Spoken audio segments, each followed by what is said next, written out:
Kannada cinema ನಟಿ ಮತ್ತು big boss Kannada season 10ರಲ್ಲಿ ಸ್ಪರ್ಧಿಯಾಗಿದ್ದ ನಟಿ ಸಿರಿರವರು ಸದ್ದಿಲ್ಲದೆ ದಾಂಪತ್ಯ ಜೀವನಕ್ಕೆ ಕಾಲಿಟ್ಟಿದ್ದಾರೆ. ಇತ್ತೀಚೆಗಷ್ಟೇ ನಟಿ ಸಿರಿರವರು ಕುಟುಂಬದವರು ಹಾಗೂ ಸ್ನೇಹಿತರ ಸಮ್ಮುಖದಲ್ಲಿ ತುಂಬಾ ಸರಳವಾಗಿ ಮದುವೆಯಾಗಿದ್ದಾರೆ.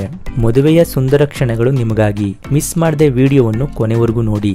ಮದುವೆಯ ಇನ್ನಷ್ಟು ಹೊಸ ವಿಡಿಯೋಗಳಿಗಾಗಿ ಮಸ್ತ್ ಕರ್ನಾಟಕ ಯೂಟ್ಯೂಬ್ ಚಾನೆಲ್ನ ಸಬ್ಸ್ಕ್ರೈಬ್ ಮಾಡಿ.